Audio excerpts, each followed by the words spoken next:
যারে আল্লাহ হেদায়েত দান করবেন কেউ বিভ্রান্ত করতে পারবে না, হেদায়েত আসলে কেউ ঠেকাতে পারবে না। আরে মুসলমান, কেউ যদি 40টা বছর যাবত যদি মূর্তি বইলা ডাক দে, আর ঘুমের ভিতরে যদি একবার আল্লাহ বলে ডাক দে, মুহূর্তের ভিতরে মহান আল্লাহ বান্দার ডাকে সাড়া দিয়া দেন। সুবহানাল্লাহ। এজন্য মুসলমান, আমি যে কথাটি বলতেছিলাম, কোরআনের তো পাওয়ার, কোরআন তেলাওয়াতের তো পাওয়ার। বলতেছিলাম কোরআন তেলাওয়াত শুনা হাজার হাজার বেঈমান কাফের পর্যন্ত মুসলমান হয়েছেন। কিতাবের ভিতরে পাওয়া যায় খলিফাতুল মুসলিম ওমর রাদিয়াল্লাহু আনহু, যার নাম শুনলে আজ পর্যন্ত 1400 বছর পর বেঈমান কাফেররা তরতর করে কাইপা ওঠে।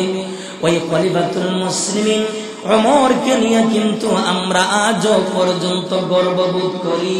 ওই খলিফাতুল মুসলিমিন ওমর ব্যাপারে রাসূল বলেন, লাউ কানা বাদি নবিয়ান লাকানা ওমর, আমার পরে যদি আল্লাহ কাউকে নবী হিসাবে পাঠাইতেন, ওমরকে মহান আল্লাহ নবী হিসাবে পাঠাইতেন। সুবহানাল্লাহ।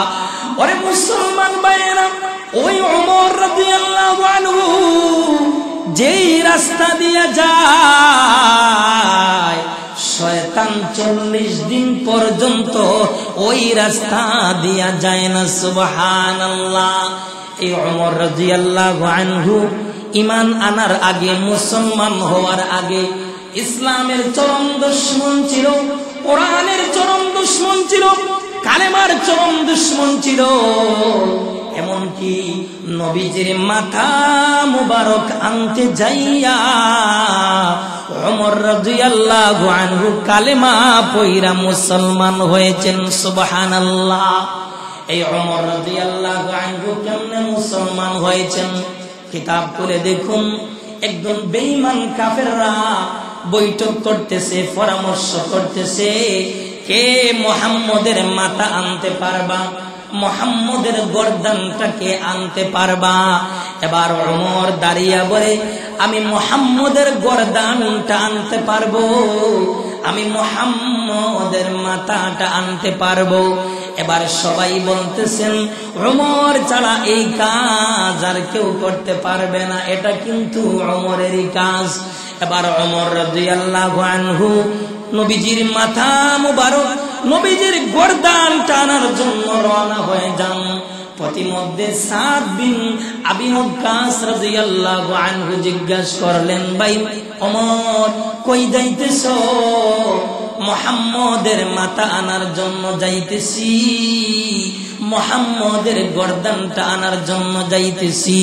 সাদ বিন আবি ওয়াক্কাস বলেন, ভাই ওমর তুমি যে মুহাম্মদের গর্দান আনার জন্য যাইতেছো, তুমি কি বনি হাশিম, বনি জুহরা, বনি আব্দে মনাফ গোত্রের লোকদের কি তুমি ভয় করো না? তুমি যে মুহাম্মদের মাথা আনার জন্য যাইতেছো, ওরা যদি তোমার গর্দানটা উঠিয়ে দেয় তখন তুমি কি করবা? এবার ওমর বলতেছেন, ও সাদ বিন আবি ওয়াক্কাস, তাহলে তুমি কি মুসলমান হয়ে গেছো? তুমি যদি মুসলমান হয়ে যাও তাহলে আগে তোমাকে সাইজ করা দরকার। এবার মুহূর্তের ভিতরে ওমর তরবারিটা হাতে নিয়া, সাদও তরবারিটা হাতে নিয়া, দুজন কিন্তু আঘাত করতেছে। একটা পর্যায়ে সাদ বলতেছে, ভাই ওমর আগে নিজের ঘর সামলাও, তোমার ভগ্নিপতি সাঈদ, তোমার বোন ফাতেমা ইসলাম ধর্ম গ্রহণ করেছেন। সুবহানাল্লাহ। 2-4 জন বৈশা বৈশা দেখবেন বিভিন্ন ধরনের কথা বলতেছে, ওইদিকে কিন্তু কিরামান কাতিবিন গুনাহ লিখতেছে। তুমি কিন্তু বুঝতেছো না, কিরামান কাতিবিন গুনাহ লিখতেছে। এজন্য ভাই পায়ে হাত ধরে বলি, মেহেরবানি করে রমজান মাস কোরআন নাযিলের মাস। এজন্য আমরা যখনই সুযোগ পাবো বৈশা কোরআন তেলাওয়াত করব, জিকির আজকার করব, বেশি বেশি কইরা আল্লাহকে ডাকবো, তাসবিহ তাহলিল করব, বেশি বেশি কইরা মুনাজাতের ভিতরে জাহান্নাম থেকে ফানা চাইব। বর্তমানে মাগফিরাতের দিন চলতেছে, এজন্য আমরা বেশি বেশি কইরা আল্লাহর কাছে মাফ চাই। জীবনের গুনাহগুলোকে সামনে রাইখা, অতীতের গুনাহগুলোকে সামনে রাইখা আল্লাহর কাছে ফরিয়াদ করি, আল্লাহ তুমি আমার সমস্ত জিন্দেগীর গুনাহগুলোকে মাফ কইরা দাও। অতীতে যত গুনাহ করছি সব গুনাহগুলোকে মালিক তুমি আমাকে মাফ কইরা দাও। এইভাবে আল্লাহর কাছে রোনাজারি করি, আল্লাহর কাছে প্রার্থনা করি। কারণ অসংখ্য অগণিত আল্লাহ বান্দাদেরকে মাফ করতেছেন। কোন সময় আল্লাহ মাফির ঘোষণা দিয়া দেবেন নিজেই কিন্তু বুঝতে পারবেন না। এজন্য সবসময় আল্লাহর কাছে মাগফিরাত চাইবেন আর এই দোয়া করবেন, আল্লাহুম্মা ইন্নাকা আফুউন তুহিব্বুল আফওয়া ফাআফু আন্না ইয়া কারীম। আল্লাহুম্মা ইন্নাকা আফুউন তুহিব্বুল আফওয়া ফাআফু আন্না ইয়া কারীম। এই দোয়াটা বেশি বেশি কইরা দোয়া পড়তে থাকবেন আর বেশি বেশি কইরা কোরআন তেলাওয়াত করবেন। আমার ভাই, আপনি আমি যেই মাযহাবের অনুসরণ করি, ইমাম আজম আবু হানিফা রাহমাতুল্লাহি আলাইহি উনি রমজান মাসে 61 বার কোরআনুল কারীম খতম করতেন। সুবহানাল্লাহ। খুতবাতে জুলফিকার নামক একটা কিতাব আছে, এই কিতাবের ভিতরে পাওয়া যায় হযরতে রাবিয়া বসরি রাহমাতুল্লাহি আলাইহি উনি রমজান মাসে 2 রাকাত নামাজে পূর্ণ কোরআনুল কারীম খতম করতেন। সুবহানাল্লাহ। শুধু তা নয়, নবীর সাহাবী উসমান গনি রাদিয়াল্লাহু আনহু উনি রমজান মাসে 2 রাকাত নফল নামাজে পূর্ণ কোরআনুল কারীম তেলাওয়াত করতেন। সুবহানাল্লাহ। এজন্য আমরাও বেশি বেশি কইরা কোরআন তেলাওয়াত করব। কোরআন তেলাওয়াত করলে ঈমান মজবুত হয়, ঈমান শক্ত হয়। ও মুসলমান ভাই, ইতিহাস তালাশ করে দেখুন, দেখবেন কোরআনের এত পাওয়ার, কোরআনের এত শক্তি, কোরআন তেলাওয়াতের এত পাওয়ার।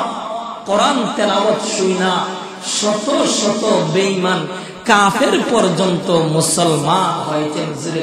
সুবহানাল্লাহ। আমার ভাইয়েরা, শুধু তা নয়, এই কোরআনুল কারীম এমন একটা কিতাব, এমন একটা আশ্চর্যজনক কিতাব যে কোরআনুল কারীমের তেলাওয়াত শুইনা, এই তেলাওয়াতের কিন্তু এত পাওয়ার। এই কোরআনুল কারীমের তেলাওয়াত শুইনা শত শত বেঈমান কাফের পর্যন্ত মুসলমান হয়েছেন। সুবহানাল্লাহ। আমার ভাইয়েরা, শুধু তা নয়, এজন্য খুতবাতে দিনফুরি নামক একটা কিতাব আছে, ওই কিতাবের ভিতরে একটা ওয়াকিয়া বর্ণনা করা হয়।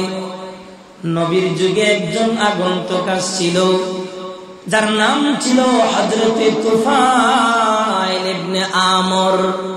ওই তুফাইল ইবনে আমর অনেক মর্যাদা সম্পন্ন ব্যক্তি ছিল, অনেক অহংকারী ব্যক্তি ছিল, অনেক টাকা পয়সার মালিক, অনেক সম্পদের মালিক।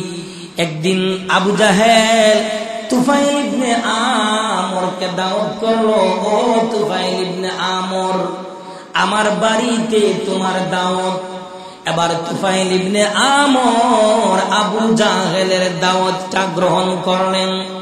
দাওয়াত গ্রহণ কইরা দুজন যখন আবু জাহেলের বাড়িতে যাইতেছেন, যাওয়ার সময় প্রতিমধ্যে আবু জাহেল তুফাইল ইবনে আমরের কানের ভিতরে তুলা ঢুকাইয়া দিয়েছেন, যাতে কইরা তুফাইল ইবনে আমরের কান পর্যন্ত কোন ধরনের কোন বাহিরের আওয়াজ আসতে না পারে, পৌঁছতে না পারে। এবার তুফাইল ইবনে আমর বলেন, ও আবু জাহেল, তুমি যে আমার কানের ভিতরে তুলা ঢুকাইয়া দিয়েছ, তুমি কি আমাকে বদির বানাতে চাও? মিস্টার আবু জাহেল বলেন, ও তুফাইল ইবনে আমর, এখানে মুহাম্মদ নামে একটা পাগল আছে, মুহাম্মদ নামে একটা জাদুঘর আছে। ওই পাগলটার ওই জাদুঘরের যদি তুমি তেলাওয়াত শুনো, ওর যদি তেলাওয়াত শুনো, তাহলে তুমি কিন্তু পাগল হয়ে যাইবা। ওর তেলাওয়াত শুনলে তুমি মাতাল হয়ে যাইবা।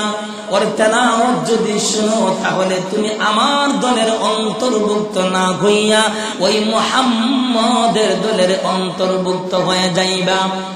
ও তুফাইল ইবনে আমর, ওই পাগলটার যদি কেউ তেলাওয়াত শুনে, কোন স্বামী শুনলে বিবিকে বলে যায়, ওই পাগলটার যদি তেলাওয়াত কোনো বিবি শুনে, তাহলে স্বামীকে ভুলে যায়। সন্তান শুনলে মাকে ভুলে যায়, মা শুনলে সন্তানকে ভুলে যায়, বাবা শুনলে সন্তানকে ভুলে যায়, সন্তান শুনলে বাবাকে ভুলে যায়। এজন্য আমি তোমার কানের ভিতরে তুলা ঢুকাইছি, যাতে কইরা মুহাম্মদের তেলাওয়াতের আওয়াজ তোমার কান পর্যন্ত পৌঁছতে না পারে। যদি মুহাম্মদের তেলাওয়াতের আওয়াজ তোমার কান পর্যন্ত পৌঁছে যায়, তাহলে তুমি আমার অনুসারী না হইয়া মুহাম্মদের অনুসারী হয়ে যাইবা। এজন্য আমি তোমার কানের ভিতরে তুলা ঢুকাইয়া দিয়েছি। কিন্তু কোরআন বলে, মান ইয়াহদিহিল্লাহু ফালা মুদিল্লা লাহু, যারে আল্লাহ হেদায়েত দান করবেন কেউ বিভ্রান্ত করতে পারবে না। হেদায়েত আসলে কেউ ঠেকাতে পারবে না। আরে মুসলমান, কেউ যদি 40টা বছর যাবত যদি মূর্তি বইলা ডাক দে, আর ঘুমের ভিতরে যদি একবার আল্লাহ বলে ডাক দে, মুহূর্তের ভিতরে মহান আল্লাহ বান্দার ডাকে সাড়া দিয়া দেন। সুবহানাল্লাহ। এজন্য মুসলমান, আমি যে কথাটি বলতেছিলাম, কোরআনের তো পাওয়ার, কোরআন তেলাওয়াতের তো পাওয়ার। বলতেছিলাম কোরআন তেলাওয়াত শুনা হাজার হাজার বেঈমান কাফের পর্যন্ত মুসলমান হয়েছেন। কিতাবের ভিতরে পাওয়া যায় খলিফাতুল মুসলিমিন ওমর রাদিয়াল্লাহু আনহু, যার নাম শুনলে আজও পর্যন্ত 1400 বছর পর বেঈমান কাফেররা তরতর করে কাঁপা ওঠে। ওই খলিফাতুল মুসলিমিন ওমরকে নিয়ে কিন্তু আমরা আজও পর্যন্ত গর্ববোধ করি। ওই খলিফাতুল মুসলিমিন ওমর ব্যাপারে রাসূল বলেন, লাউ কানা বাদি নবিয়ান লাকানা ওমর, আমার পরে যদি আল্লাহ কাউকে নবী হিসাবে পাঠাইতেন, ওমরকে মহান আল্লাহ নবী হিসাবে পাঠাইতেন। সুবহানাল্লাহ।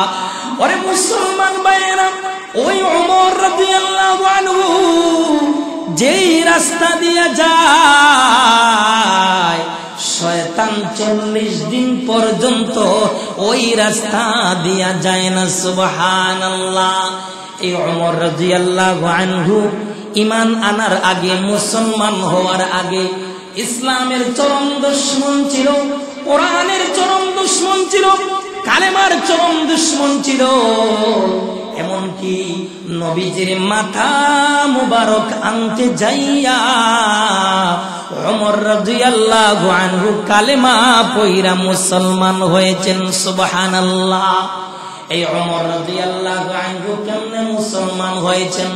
কিতাব খুলে দেখুন, একদম বেঈমান কাফেররা বৈঠক করতেছে, পরামর্শ করতেছে, কে মুহাম্মদের মাথা আনতে পারবা, মুহাম্মদের গর্দানটাকে আনতে পারবা। এবার ওমর দাঁড়িয়ে বলে, আমি মুহাম্মদের গর্দানটা আনতে পারবো, আমি মুহাম্মদের মাথাটা আনতে পারবো। এবার সবাই বলতেছেন ওমর ছাড়া এই কাজ আর কেউ করতে পারবে না, এটা কিন্তু ওমরেরই কাজ। এবার ওমর রাদিয়াল্লাহু আনহু নবীজির মাথা মুবারক, নবীজির গর্দান টানার জন্য রওনা হয়ে যান। প্রতিমধ্যে সাদ বিন আবি ওয়াক্কাস রাদিয়াল্লাহু আনহু জিজ্ঞাসা করলেন, ভাই ওমর কই যাইতেছো? মুহাম্মদের মাথা আনার জন্য যাইতেছি, মুহাম্মদের গর্দানটা আনার জন্য যাইতেছি। সাদ বিন আবি ওয়াক্কাস বলেন, ভাই ওমর তুমি যে মুহাম্মদের গর্দান আনার জন্য যাইতেছো, তুমি কি বনি হাশিম, বনি জুহরা, বনি আব্দে মনাফ গোত্রের লোকদের কি তুমি ভয় করো না? তুমি যে মুহাম্মদের মাথা আনার জন্য যাইতেছো, ওরা যদি তোমার গর্দানটা উঠিয়ে দেয় তখন তুমি কি করবা? এবার ওমর বলতেছেন, ও সাদ বিন আবি ওয়াক্কাস, তাহলে তুমি কি মুসলমান হয়ে গেছো? তুমি যদি মুসলমান হয়ে যাও তাহলে আগে তোমাকে সাইজ করা দরকার। এবার মুহূর্তের ভিতরে ওমর তরবারিটা হাতে নিয়া, সাদ তরবারিটা হাতে নিয়া দুজন কিন্তু আঘাত করতেছে। একটা পর্যায়ে সাদ বলতেছে, ভাই ওমর আগে নিজের ঘর সামলাও, তোমার ভগ্নিপতি সাঈদ, তোমার বোন ফাতেমা ইসলাম ধর্ম গ্রহণ করেছেন। সুবহানাল্লাহ। যেই মাত্র ওমর রাদিয়াল্লাহু আনহু শুনলেন ভগ্নিপতি সাঈদ আর ফাতেমা ইসলাম ধর্ম গ্রহণ করেছেন, মুহূর্তের ভিতরে ওমর দৌড়াইয়া বাড়িতে চলে যান। ঘরের ভিতরে হযরতে খাব্বাব রাদিয়াল্লাহু আনহু কোরআন শিক্ষা দিতেছেন। আমার ভাইরা, খাব্বাব ওমরের আওয়াজ শুনা ঘরের দরজার কোণার মধ্যে লুকিয়ে আছেন। ওমর ঘরের ভিতরে ঢুকলেন, ঢুইকা বলতেছেন, এখানে তোমরা কি করতেছো? ওরা বলতেছেন, আমরা কিছুই করি নাই। এবার ওমর বলতেছেন, আমি জানি কি যেন একটা আওয়াজ শুনলাম, গুনগুন গুনগুন যে একটা আওয়াজ শুনলাম, মনে হয় তোমরা যেন কি পড়তেছো। এবার ওরা বলতেছে, আমরা কোরআন পড়তেছি, আমরা ইসলাম ধর্ম গ্রহণ করেছি।